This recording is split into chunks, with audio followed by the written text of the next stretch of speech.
I'm gonna try to give you guys some energy. I've been all different types of conferences over the last month, and I feel like this one's in need of a little bit of fucking energy. So I want to try to give you guys get you guys going, add a little EQ to this IQ. And I used to think that when I had a millennial in the audience, I'd say, wow, you're a millennial, you're super young. But the reality is that millennials really aren't that young anymore. In fact, the youngest millennials are 21 years old. So as we kind of phase out from the millennial generation and we move into the Gen Zs, it's kind of time to take a step back and take a look back at the millennial generation in terms of what are the lasting legacies of this generation, because they become the hallmarks of what Gen Z will be built on. I get asked all the time by companies, why are millennials such a big deal? Why are there so many books on millennials, so many millennial gurus? Why is every brand so obsessed with millennials? And my answer is pretty simple. Millennials were the first generation that grew up with the internet in the household, okay? And if you think about it, I didn't grow up in the internet household. I just missed that millennial generation. I try to act like a millennial, but the truth is I'm really not. I'm a Gen Xer. And I grew up with Encyclopedia Britannica, and I grew up having to actually call my friends, and I didn't have IM, and I had to go to the library, right?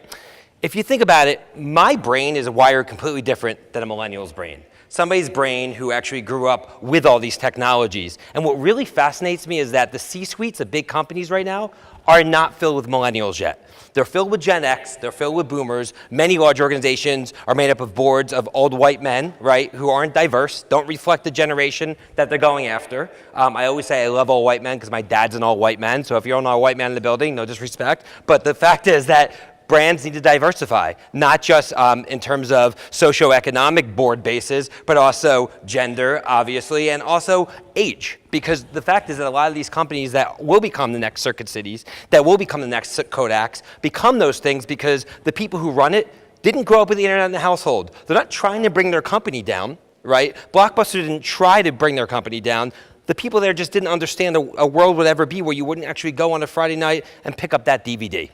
So when that shift happens, when millennials enter the C-suite, a lot of what I'm talking about is going to happen real quickly because the rate of change is going to accelerate faster and faster and faster. If you think about 12 years ago, there was no Netflix, there was no YouTube, there was no Facebook, there was barely Google. 12 years ago, where are we going to be 12 years from now? So some of the things I'm going to talk to you guys about today, you're going to say you're crazy because I'm going to talk about where things are headed. But if I told you 12 years ago that I could push a button and talk to somebody in Ghana in high def, for free right now from a device in my hand not connected to any wires, you'd say I was crazy too, right?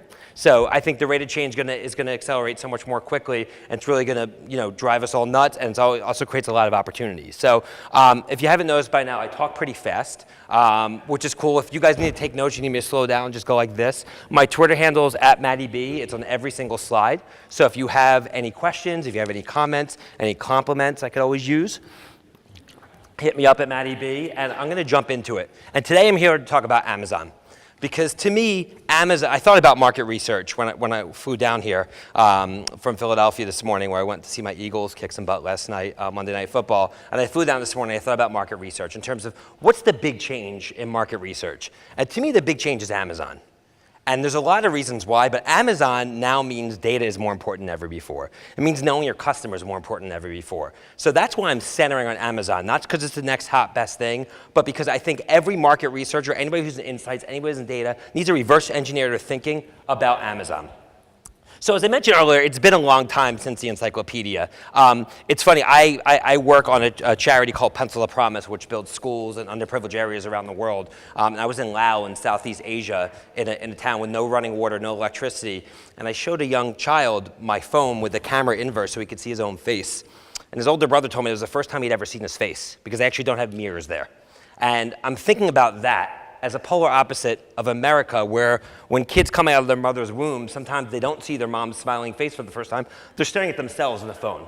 So from the second they're born, seconds old, they're already seeing a phone. They're already understanding the power of this machine. And by age 3 or 4, they're already learning to become Brooklyn hipsters, right? Dressed up this way, on their phones. Kids are going up to TVs and actually starting to swipe them. And then by age 10, they're forming group committees, using their iPads, using big fancy corporate terms like, I'll circle back with you later, at age 10. So this is the future, right? This is your future customer. For them, not being on Amazon is just not even something that will even ever cross their mind, right? Not buying directly from a brand is something that's not going to cross their mind.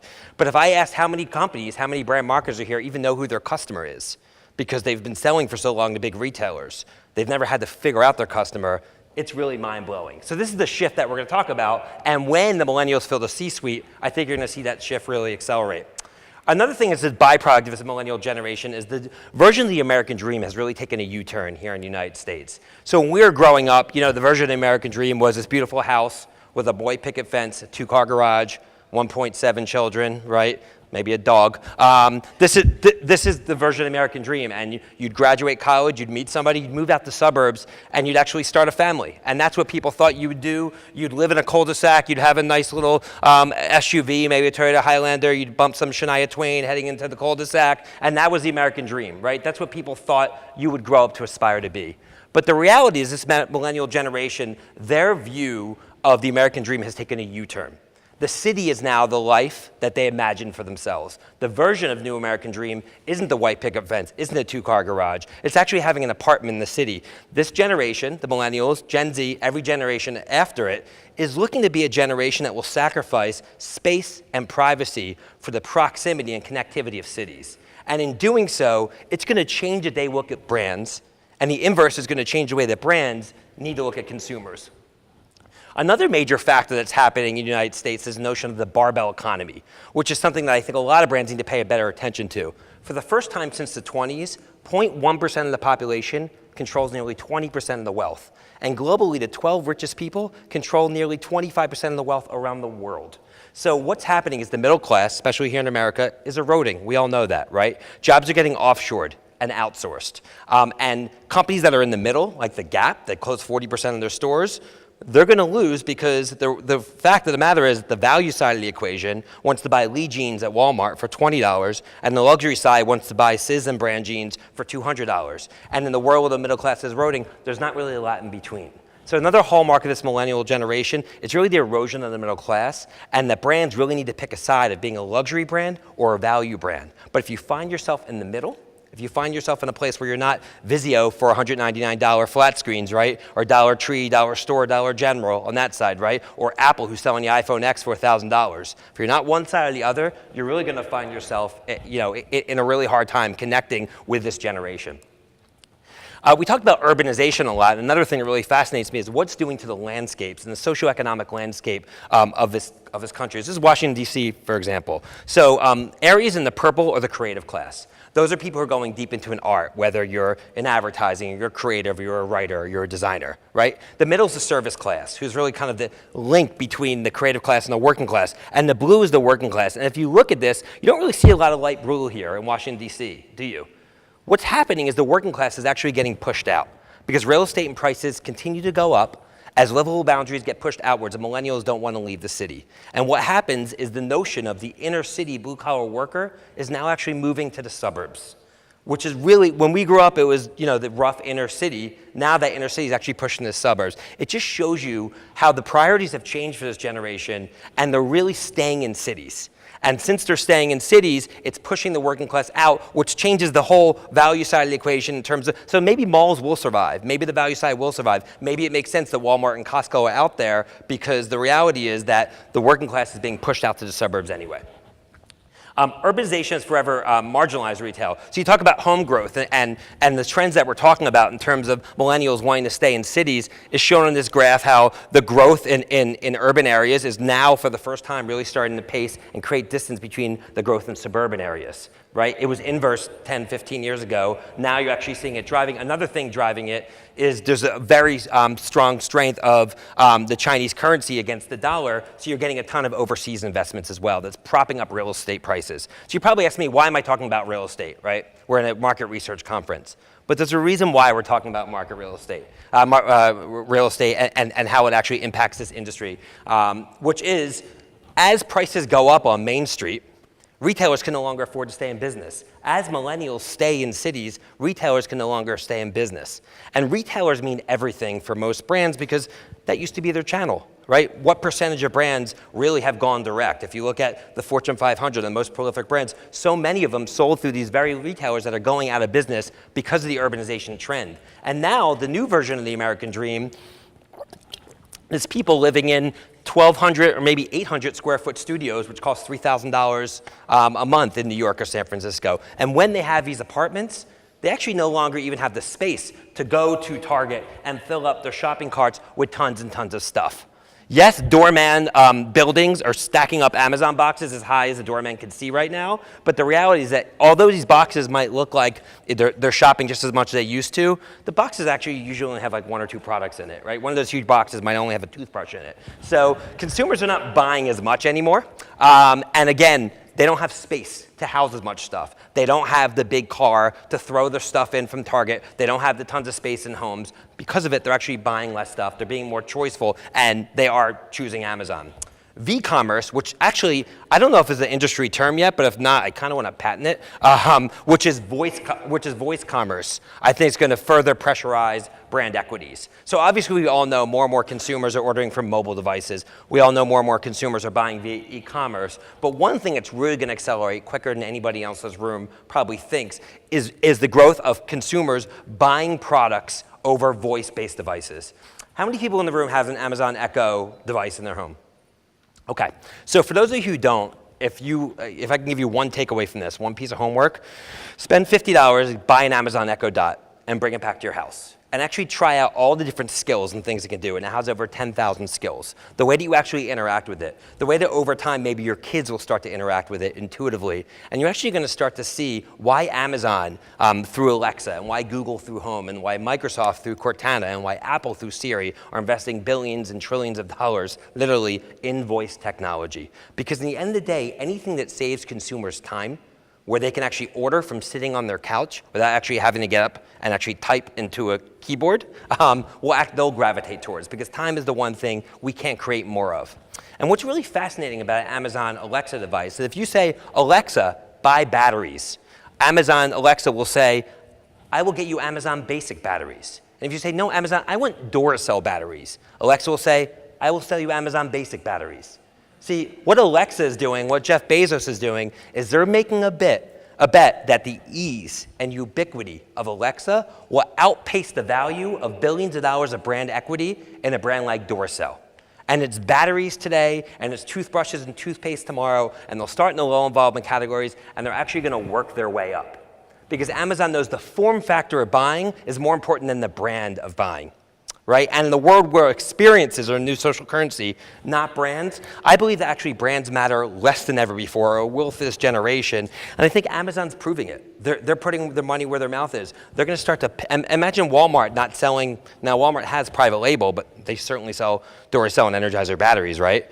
But the reason why is they don't offer different levels of convenience for the consumer. But what Amazon's saying is, we're going to make your life so easy, and in exchange, we're going to sell you our products. They're just as good anyway. So think about what that means for a brand that has focused on building consumer insights, on the why consumer buys. And what are the brand equity pillars that are around so much billions and billions of dollars of research, when in the day, all that can be thrown out by just actually having a device that makes it easier for the consumer to buy. How's that for an insight? Where does that come up in market research? And how does that change the way that brand marketers have to look at actually building their business moving forward? And I actually think it's just the beginning of voice. I think the future of the phone, and this is another controversial point that many of you may disagree with, but I actually think the future of the phone, and probably as soon as 5 years, is going to look like that. I think the AirPods are actually the start of what the phone is going to look like. Because the reality is most things that a consumer needs to do on a device, they can actually do via voice. Whether it's sending an email, whether it's actually searching for the nearest pizza place, whether it's actually texting somebody. Most use cases for the phone on an everyday basis, you actually don't need a screen for. And Apple's already betting on that with the AirPods. What about visual? What about the ability to see things? I believe in augmented reality is another thing that's going to be coming a little bit closer than what people think, especially because Apple's building the augmented reality kit in their new iOS 11. And in that world, for those of you who don't know what augmented reality is, I don't know where my phone is, but you can hold your phone up, right, at a Walmart, and you can see how much everything costs over the product itself. Or I could be at a conference and be like, where's that person that works for Coca-Cola, right? And I can actually look and actually see, it's just an overlay of their brand. Or how much is that overpriced apartment in San Francisco? Because Trulia might actually have an app, an augmented reality app that allows me to overlay. The most recent example is Pokemon Go, which had people kind of walking around like zombies in Central Park, kind of searching for imaginary figures people to know what was going on, it exploded. So augmented reality, I think, is going to be in the form of contact lenses that consumers are going to have very soon. And when they put those on their eyes, they'll actually have a mixed reality or augmented reality world actually overlay things. Does it mean we're all going to become robots soon? Probably, but I think you have a little bit of time for that. But I think augmented reality is closer because Apple's building it actually into the actual form factor of the devices. So think about it. We're in this world, we're in a world we're not staring at a phone screen anymore. We're in a world where we're asking Siri to deliver search results for us. And when we're asking Siri to deliver search results for us, Apple doesn't even necessarily have to deliver it from Google anymore because they have the hardware. And to me, the last mile and the hardware is going to trump everything because they actually can drive the consumer convenience. And because of that, they're going to have a lot more power, which is why Amazon doesn't have Alexa. They're actually investing in a television screen in the home as well, so they can actually have the last mile. So I think the last mile is going to matter, but in the last mile in a voice-driven world, brand is unseen. Design is unseen. So the insights between actually having a consumer order from your pizza store or somebody else's can't stick out the same way it used to because consumers aren't going to look at it anymore. They're just going to talk as they're kind of going on their way. If you have seen the movie Her, or you haven't rather, I would definitely check it out because I think it's the best movie that kind of shows this nearby future where a guy actually falls in love with his phone, but his phone is actually a voice. It happens to be Scarlett Johansson's voice, which makes it more understandable, but that's actually who he's talking to when he falls in love with his phone or the notion of an operating system. And it's, I think, the best, most entertaining way to showcase where things are really headed. Next, Gen Y economics have changed our legacy approach to selling stuff. This is where all the real estate facts, this is where everything we're talking about in terms of urbanization and the change to the consumer is really the rubber meets the road for packaged goods manufacturers or really anybody who sells anything to a consumer directly. This used to be the game. You'd fly down to Bentonville, Arkansas, right, and a relatively uneducated buyer sometimes, right, I hope we didn't just lose Walmart as a client, will basically buy a product and they'll put something in an end cap. And then you're good to go.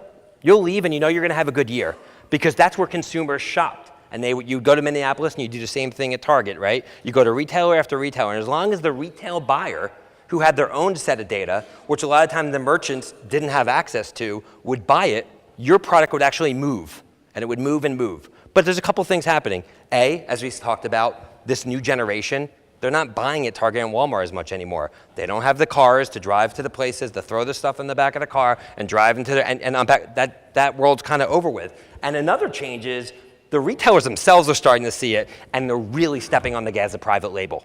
Because they're saying, you know what? We have all this customer data. What are we going to do with it? What are the retailers going to do with it? And what they're going to do with it is they're going to sell higher margin private label products like they do right here with mustard. And they're essentially making the same bet in a slightly different way that Amazon's making. That a consumer would rather buy this great value, which they're putting value actually in the name, right? Mustard versus French's or a brand name mustard brand that you've known forever. And they're doing this in almost every low involvement category right now. I talk to a lot of retailers all the time. They're like, we're scared of going direct. We don't want to piss off the big retailers, yet look what the big retailers are actually doing to the brands. So in the end of the day, everybody needs to go for the last mile. Everybody needs the consumer data. The retailers have the consumer data right now. The manufacturers don't, which is why they're at such a disadvantage and need to really innovate the way to actually go to market for the consumer moving forward. And think about the brands we're talking about. Almost every single brand on this screen has barely any information on any of the consumers. Now, some of you guys might sell them really expensive marketing research reports and things like that, which is totally cool, right? But they don't have the email addresses of everyone who's bought a Dr. Pepper in the last 2 years, do they? They have no idea. I've spoken to brands that are massive that really don't know why consumers buy their products. They come up with insights for advertising that they run TV spots on. But in terms of really understanding the who to them in the past was just moving the needle and getting a couple extra inches of shelf space at Walmart or Target. Now the who is completely different, right? Now the who is, where does my brand fit into a world of a consumer who's swiping 24/7? How do I make my brand design for the flick? What times does my consumer want to actually buy my product? What time of day does mom most likely to buy mustard? Does the weather impact the way that mom buys mustard? Because you know what? It actually may. Are there certain areas of the country where mustard is bought from a seasonality standpoint? This is the type of information and data that brands really need to uncover if they're going to win in this new direct world. And this is going to drive new buying habits, which are going to merge new D2C models. So it's not just the Amazon e-commerce model, which we'll talk about, but there's all these new models coming out. We all know about the access over ownership trend, right? And the access over ownership trend, I think the biggest place that's really taking part right now with the millennial generation is the place where consumers traditionally spend the most amount of the discretionary expenditures, which is cars and housing. Cars. You live in cities, the cost of a car combined with gas, tolls, parking, insurance, it makes no sense to buy a car, right? Ease and ubiquity of Uber or Lyft make it so easy. So they're accessing cars over owning them. Houses, they cannot afford to buy. Most young consumers, when they move into cities where they want to stay, they cannot afford to buy apartments. They certainly can't afford to buy that monstrosity. So what they're doing is they are traveling. A lot of them are seeking more freelance gigs, which is another presentation in its own right. And they're living mobile lifestyles where they're not bound by a mortgage. They're not bound by a car payment. They'll rent out their apartment while they're traveling. They'll rent somebody else's apartment in a new city. So they're not buying houses either. So think about the fundamental rites of passage, which is owning a car or owning a house, really are no longer a part of that American dream because living in cities and renting houses really don't fit into that. And it's not just cars and houses they're renting. You're going to see a lot of big ad campaigns coming out next couple months from a company called Rent the Runway. And they're betting on not just cars and houses, but women would rather rent clothing. So instead of spending $1,000, right, on a super expensive dress, you can rent one of these dresses for $75 or $100, right? Save $900 for a great vacation. Take plenty of Instas with the picture. No one knows that you actually don't even own it, right? And you'll return it the next day and be incredibly happy. So this is a new model as well in a consumer direct world where you're creating marketplaces. Now, obviously, there's certain categories like toothbrushes that no one's going to want to use like a used toothbrush, but in clothing, it's happening. There's a watch company that actually has a rental watch, luxury watch company. The name escapes me right now, but you can actually, they send you a new watch every month. You actually send it back. So rental models, marketplaces is going to be a way that brands can actually succeed. Less inventory, much higher margins, really unique model. Think about how much money the Rent the Runway actually makes on these dresses if they take care of them the right way and they rent them over and over and over again. It's actually pretty fascinating. And think about how the consumer actually wins. They started off being an online-only business. Now they're going to brick and mortar as well.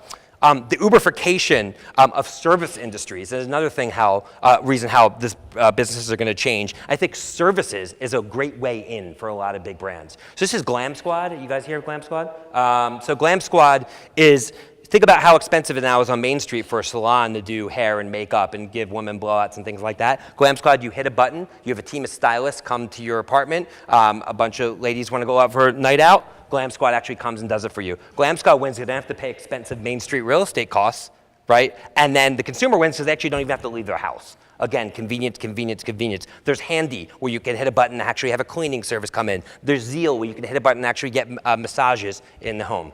So one thing I've told a lot of companies, if you make laundry detergent, well, maybe you actually should start a dry cleaning service, because service could actually be the new way in. In a world where you can't rely on having shelf space in a big retailer, maybe actually having that intravenous selling model through, we're going to come in, we're going to clean your apartment, but we're only going to do so with our products, becomes a new way in. So I think a lot of companies that traditionally sold packaged goods the regular old-fashioned way are going to be gobbling up services. And it just actually occurred to me that IKEA bought TaskRabbit, right? Which is a perfect example. So TaskRabbit's a company, you hit a button and somebody would show up at your house and put together those really hard 300-piece dressers that IKEA bought that company, right? So now they have a service layer on top of their retail layer to actually have a way where they can actually collect more consumer data, and they're actually a retailer already.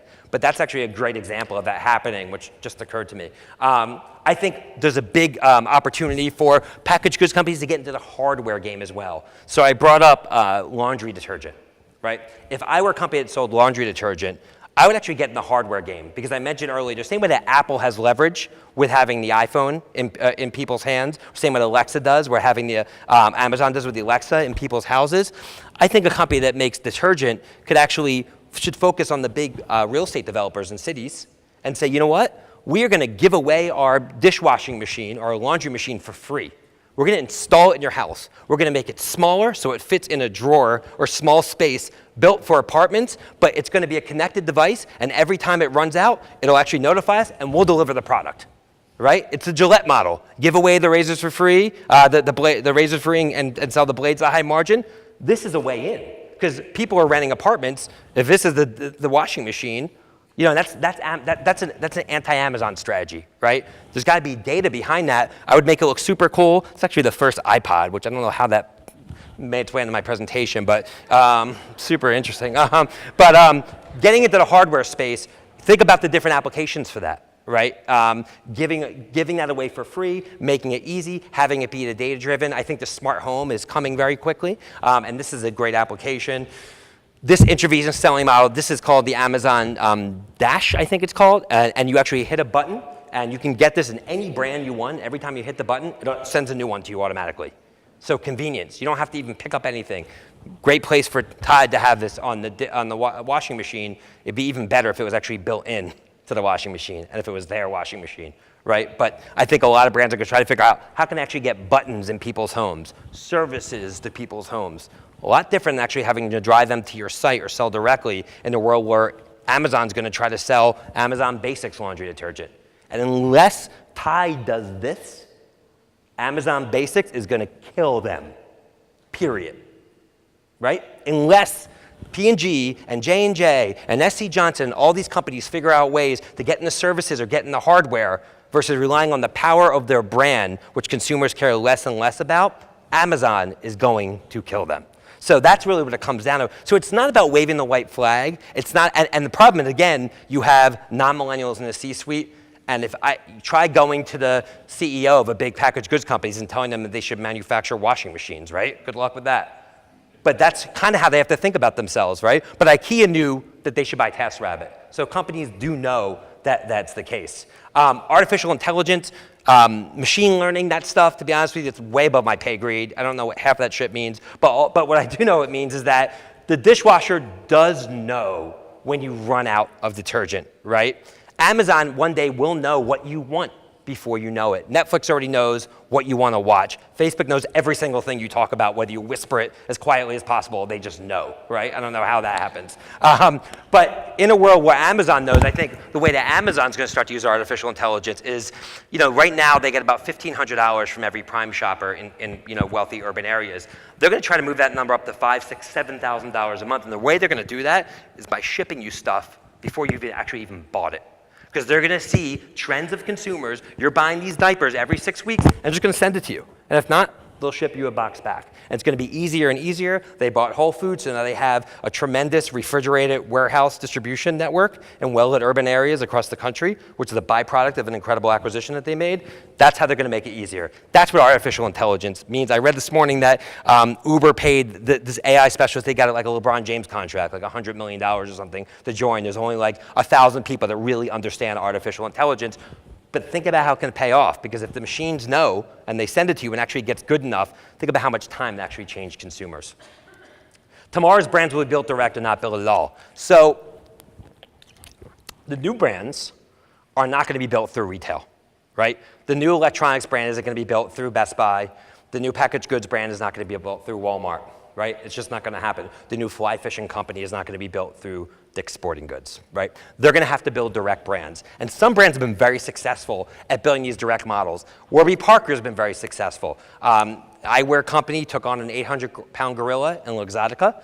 And basically what they did is they said, we can source better. We're going to have better customer service. We're going to go direct to consumer. We're going to simplify our offering. They first started online, and then they built actually a bricks and mortar infrastructure. What's really great about Warby Parker is the retail layout is the very same on the left-hand and right-hand side. They actually have a mirrored retail strategy. Simplicity, great customer service. That's how they're winning. Away is a company that started, I love this story, 2 women in their late 20s. They sell this suitcase, $200, one model, just different colors, has an iPhone charger built in.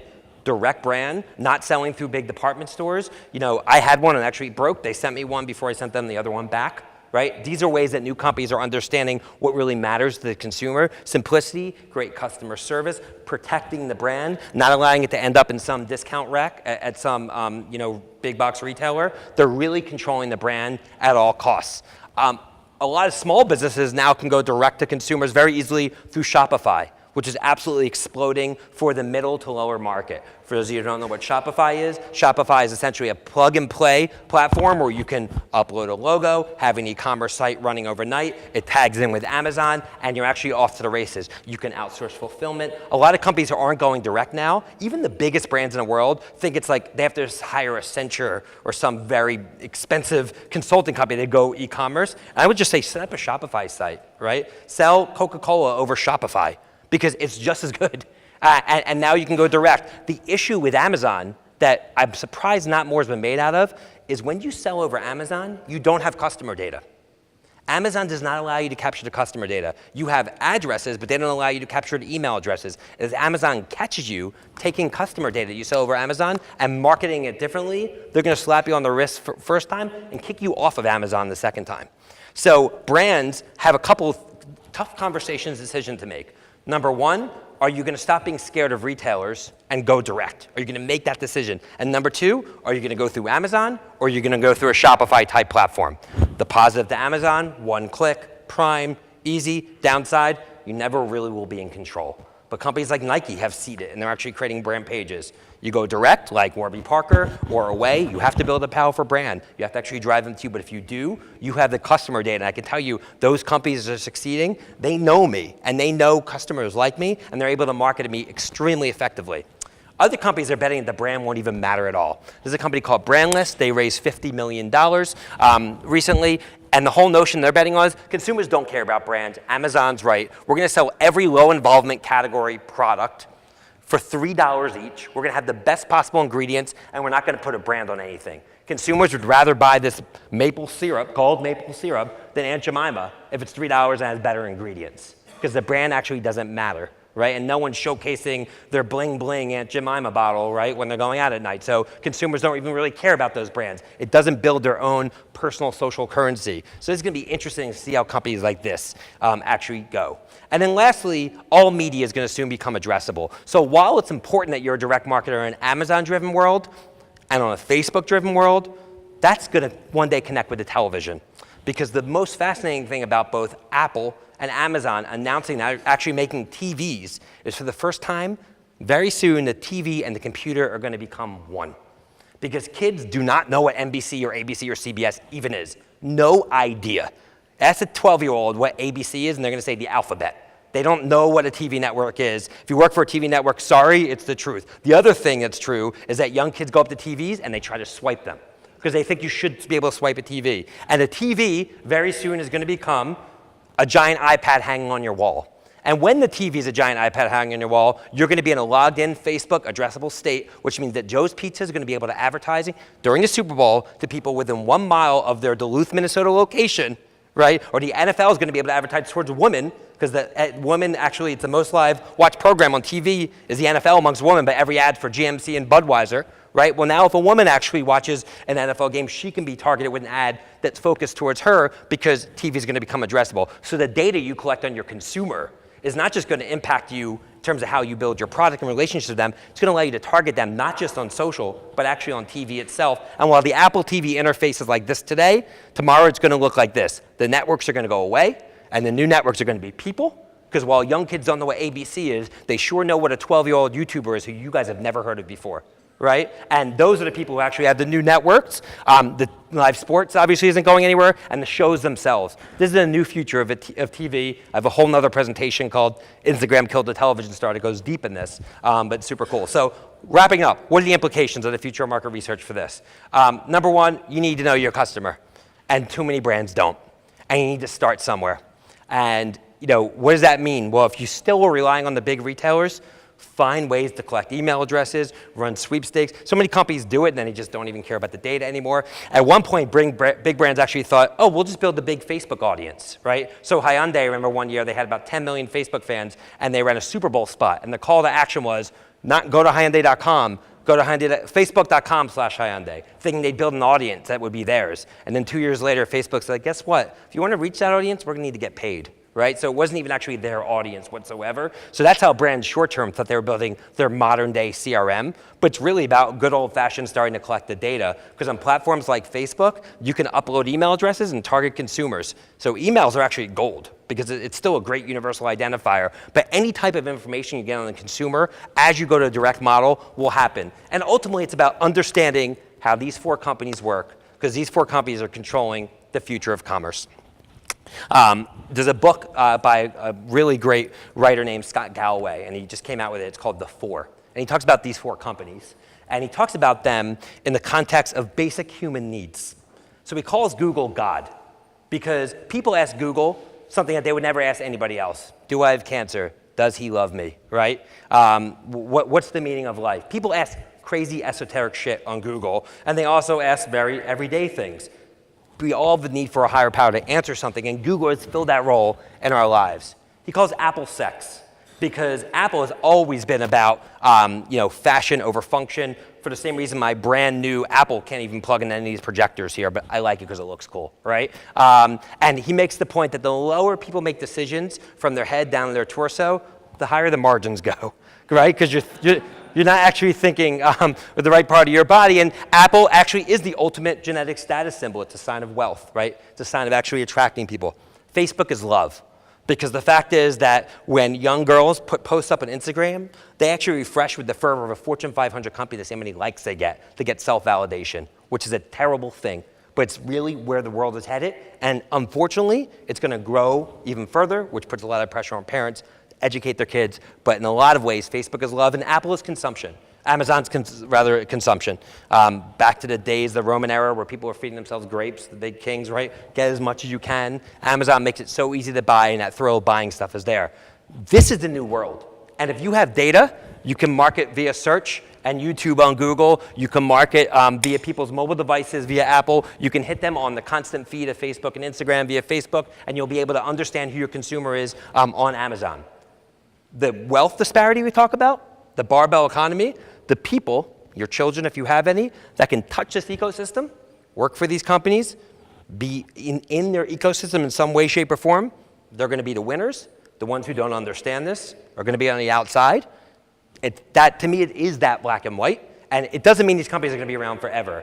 That's just the state right now. But there's very few industries that these companies will not take over and disrupt in the next 5 to 10 years. And every data point is actually headed towards it, and that's probably not new news to you guys. And there's a lot of tools you can dig in. There's Audience Insight on Facebook where you can actually understand anything about any consumer audience. There's Hello Profit, which is a platform that you can actually deploy to understand the buying habits. One plug I'll make for us, we've launched a new real-time marketing research and insights tool called Suzy. We can find out what your consumer is thinking about at any minute of the day.